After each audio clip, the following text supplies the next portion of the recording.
Ready? Yeah. Welcome to the Design Podcast from the Methodist Church, conversations on living life to the full. Today I'm speaking with the Reverend Dr. Martyn Atkins, General Secretary of the Methodist Church in Britain. Martyn, welcome to Thank you, Methodist Church House, where you work. Where I work, yes. It's 20 feet away from where I normally am. We've taken you far. Martyn, discipleship has become something of a buzzword, not just in the Methodist Church, but actually we hear Christians of all kinds talking about it at the moment.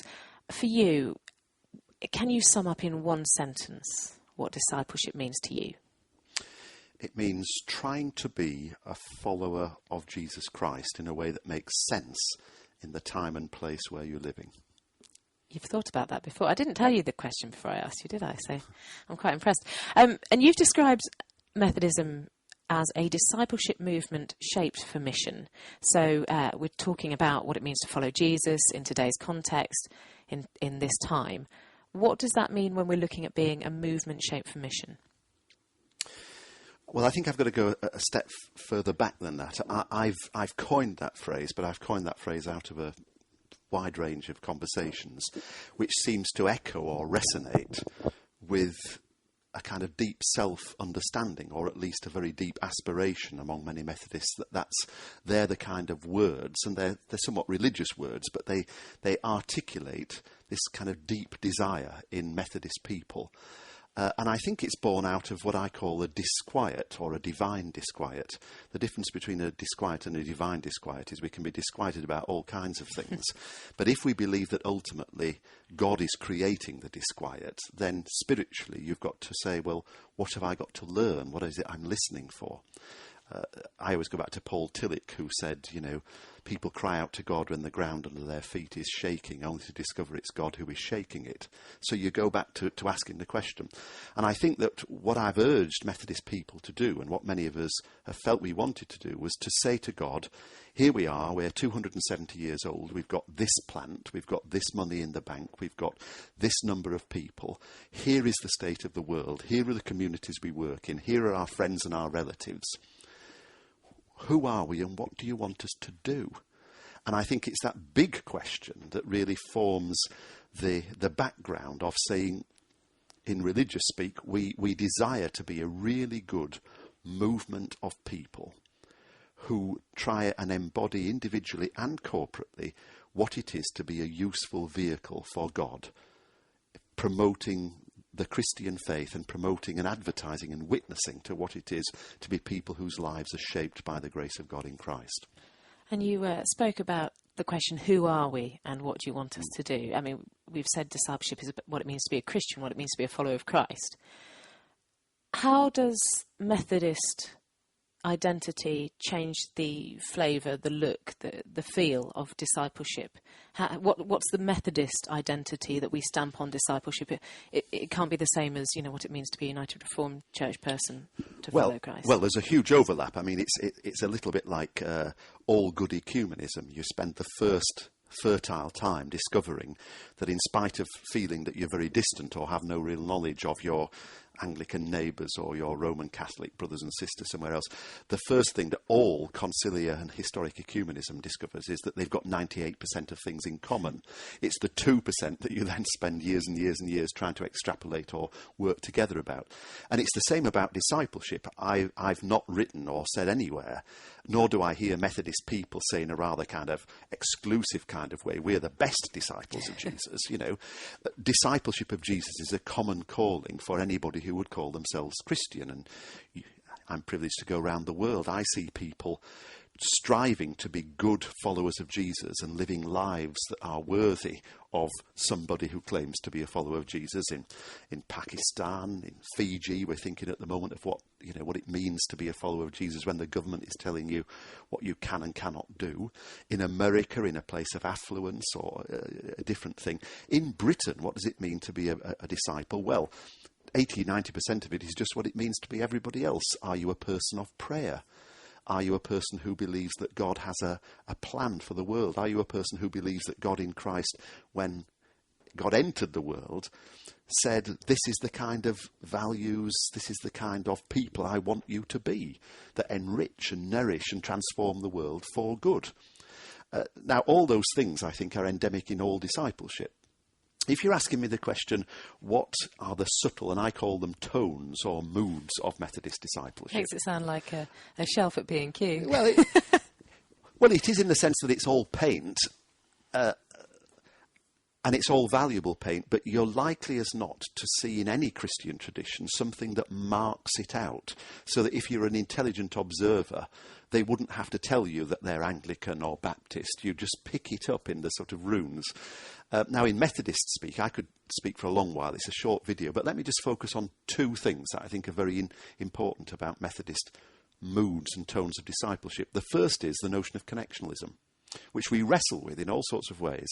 But connectionalism, technical phrase, goes back to Methodist early days, but it effectively means that Methodist disciples feel themselves to be networked and related spiritually and in terms of their call to one another. So that historically it would mean that Methodists in one place are supported by Methodists in another place to do what individually they couldn't do apart. And therefore we have a network of churches throughout the country. We have ministers who are, in most cases, able to be lifted from one place and moved to another in response to the needs of the church and the call of society and the world. Now, that flexibility at its best, that interdependency at its best, is a very solid, concrete and real missional part of a Methodist way of doing discipleship. And the other is, and you find this in kind of the little booklet on discipleship that I wrote at the invitation of Methodists and the Connection, and also the General Secretary's report to the last conference. Also, I think that there are some moods and tones about what kind of life, interior and externally, best articulates a Methodist or a Wesleyan influenced disciple. And I think that the second thing, therefore, would be this absolute interdependence between what John Wesley called acts of mercy and acts of piety. That is, that you cannot extricate the fact that a Christian disciple prays, believes in God, desires to worship God, and that prayer and that worship of God automatically, instinctively acts itself out with an outward focus, an engagement with the world, what I call dirty fingernail spirituality, so that you cannot be a Methodist disciple and be distant from actually what's happening in the context behind you. Now, again, I'm not saying that all of the Christians don't have that, but it's so intrinsic to the Methodist idea of what it means to be a follower of Jesus that you can actually say in times of history that when other churches have been tempted to say, well, there's evangelism and there's piety and there's prayer over here, but we don't get involved in that, that's dirty, it's with the world, it's tainted. Or you get another group of Christians saying, if it's not about this and transforming the world and being engaged in society, what is it? Who needs to pray? This is prayer. The Methodist has felt uncomfortable with both of those positions because it pulls apart what they believe deep in their spiritual DNA belongs together. So those two things, I think, would be moods of Methodist discipleship. And in my conversations with Methodists, I've often spoken to people who've said, you know, we're not really a church, we're a movement. We're not an institution, we're a movement. And you've used the term movement. And is that about this divine disquiet that you talked about, this kind of not being satisfied with where we are now and wanting to be somewhere else and wanting to be better and to do more? Is that what being a movement is about when we talk about Methodism as a movement? Yes, I think it is. I mean, there's two ways of looking at the movement language. One is the idea that the Methodist movement was indeed a movement in the first instance, and you can go back to the origins of Methodism, and there's long and learned books. I mean, I partly did this in my PhD many years ago, that this idea that John Wesley sort of created Methodism almost by accident. It needed networking together. It had the possibility of exploding apart in different parts of the country for huge lengths of time. And John Wesley's genius, so many scholars say, was not the fact that he was a great preacher or anything else. It was the basis. It was that he travelled around and managed to network a pretty disparate group of spiritual vitality happening in Britain, in various parts of the country in the 18th century.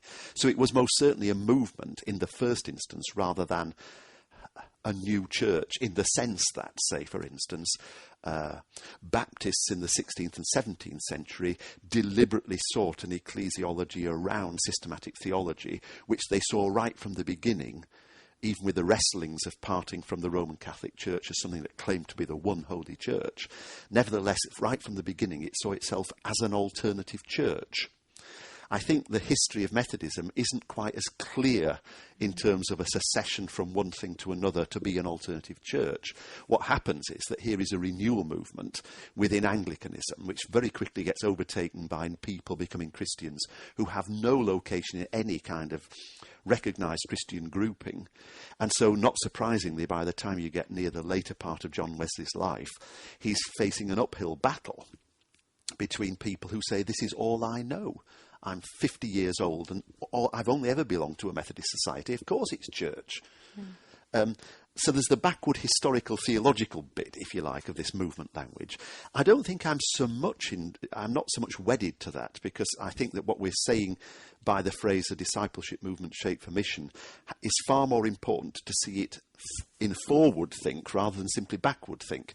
I think what I'm doing when I mention the backward look is that it's not unconscionable to think of Methodism in origin as a movement. It's not a break from tradition. We're actually it's not an continuing. That's right.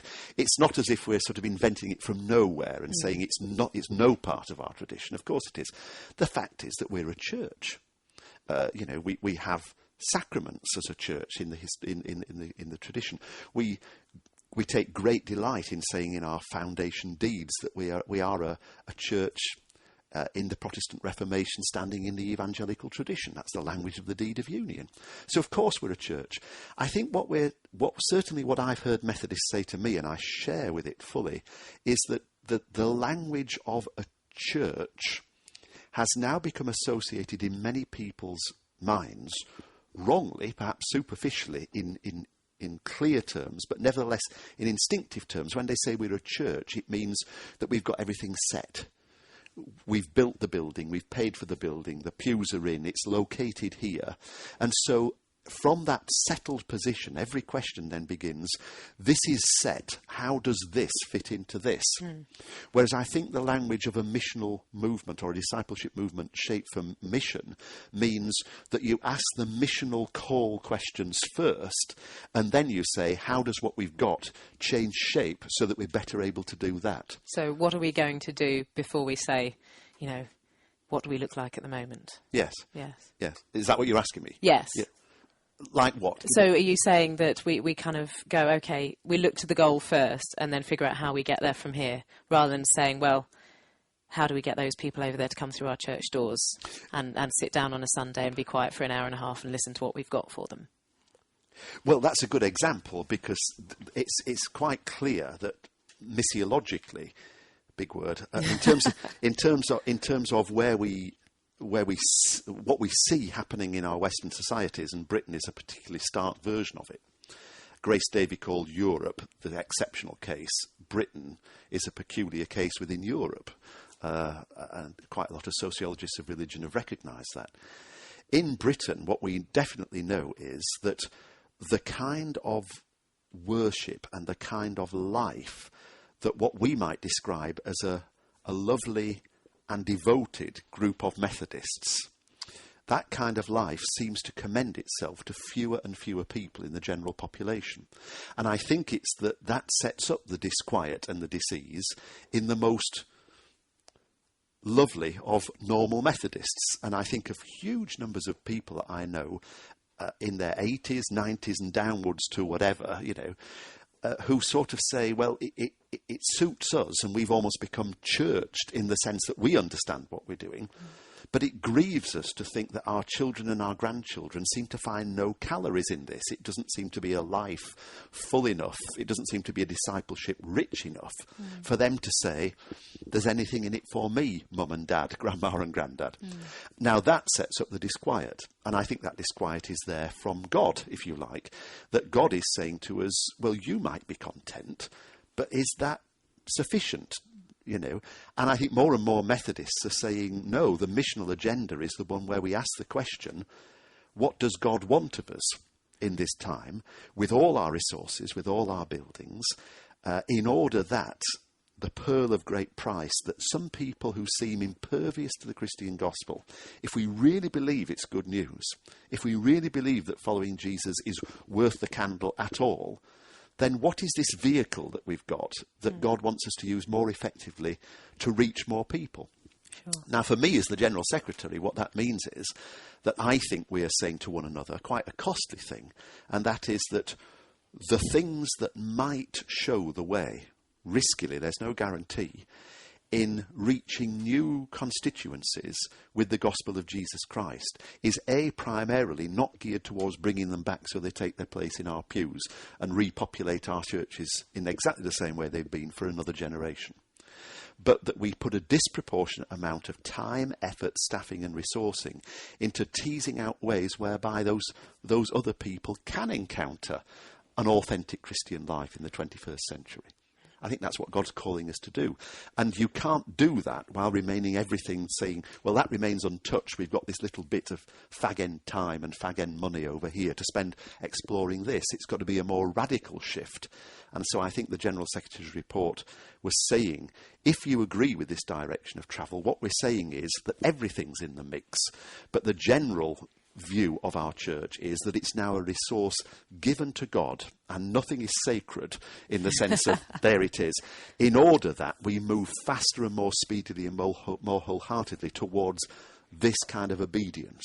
So as General Secretary, it is your job to look at the big picture, to look at all of our resources. I don't do it alone. Yes, of course. To look at all our resources, to look at all our churches, our worship modes, our youth and children's work, everything, and to kind of take that in and digest that and have a cup of tea maybe, and then think about how do we move this forward? How do we take the risks that we think God is leading us to? How do we become that discipleship movement shaped for mission? In your opinion, what are the most pressing issues to take that forward? I think the pressing issues were the ones that were identified in the General Secretary's report, but the General Secretary's report was in large part simply mirroring back to the connection what I'd heard over a number of years. So in a sense, I was stating back to the church, have we heard each other correctly? And it seems to be that the conference of 2011 said pretty overwhelmingly, yes, these are the kind of things we want to explore. Now, it seems to me that there are three things, generically, put very, very briefly. One is that we need to look again at the kind of ministries that resource our church and enable a rich witness and offering of service to our communities.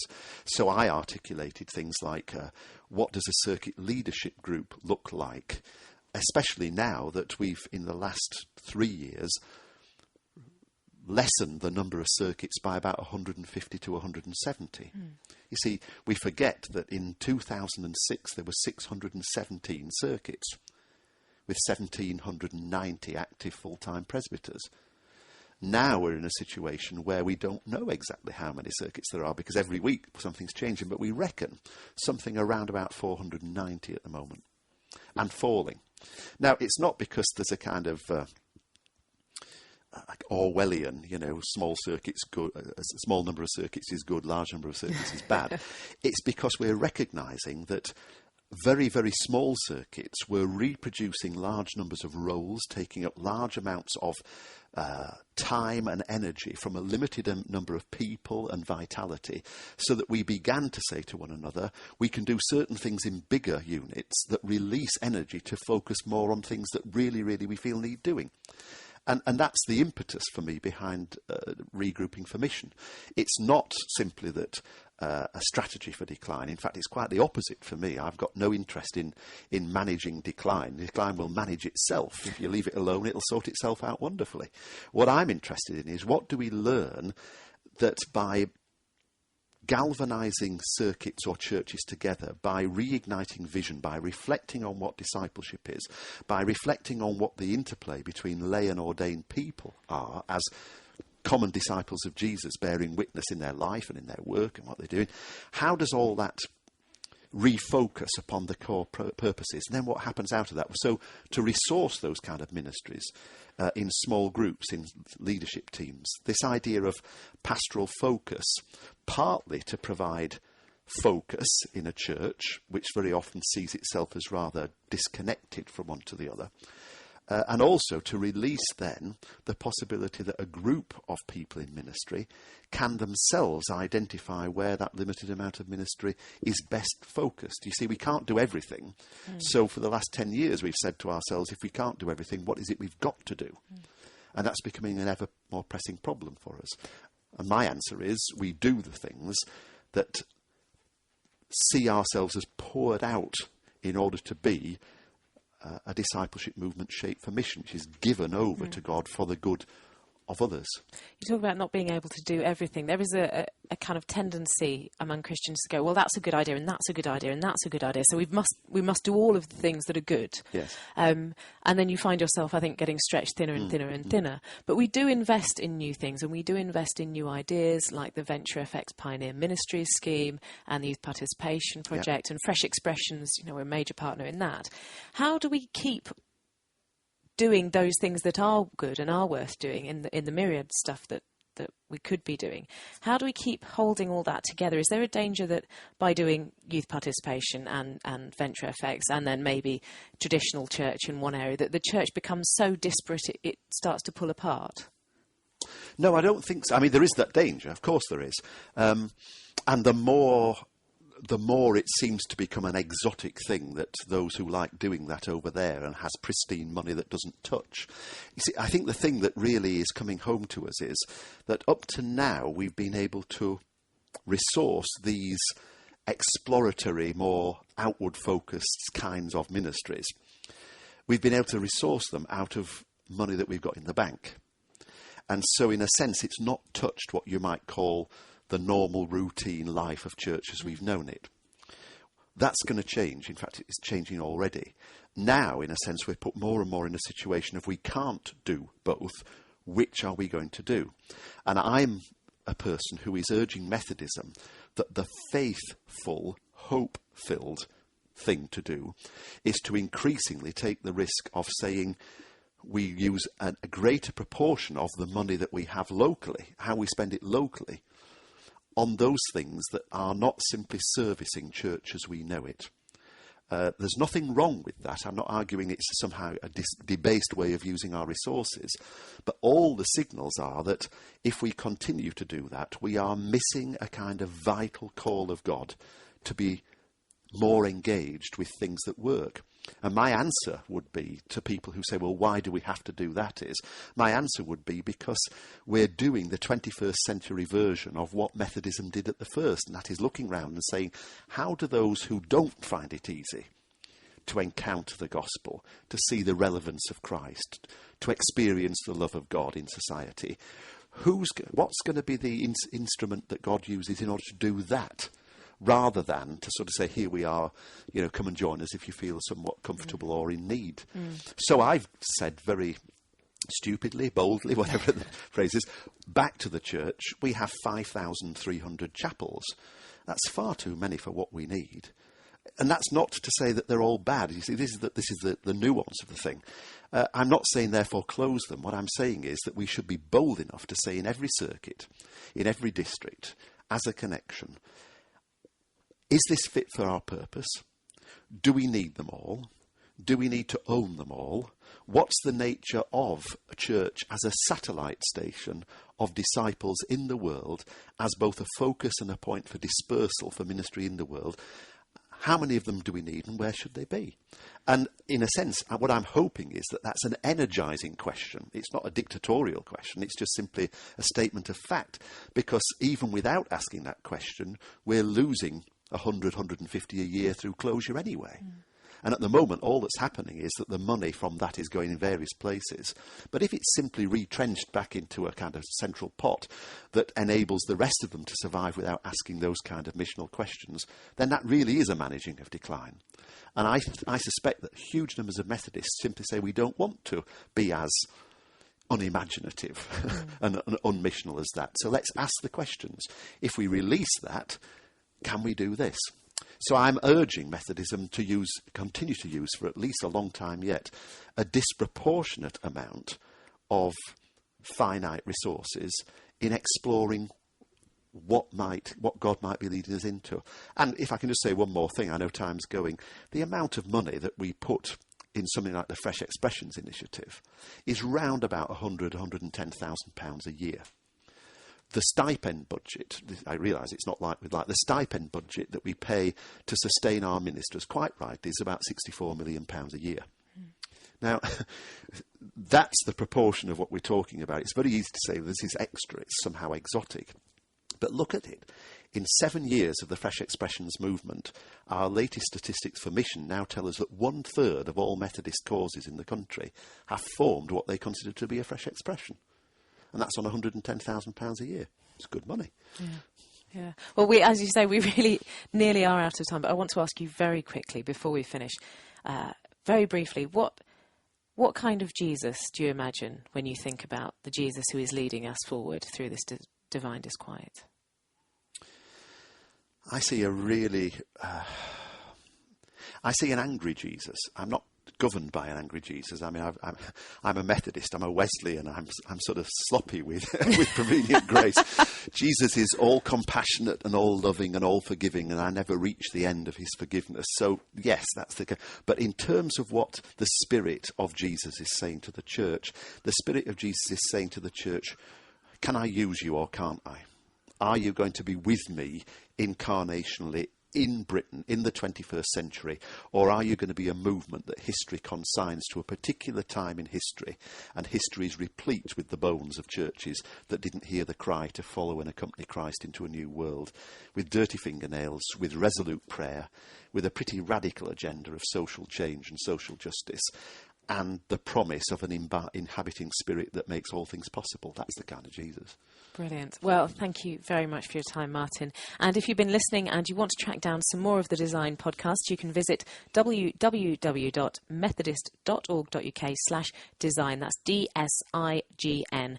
And if you want to reflect on the issues further for yourself or with others, you might like to make use of the Design postcards, and you can find out more about them at that web address. So thank you very much for your time, Martyn. Thank you, Anna.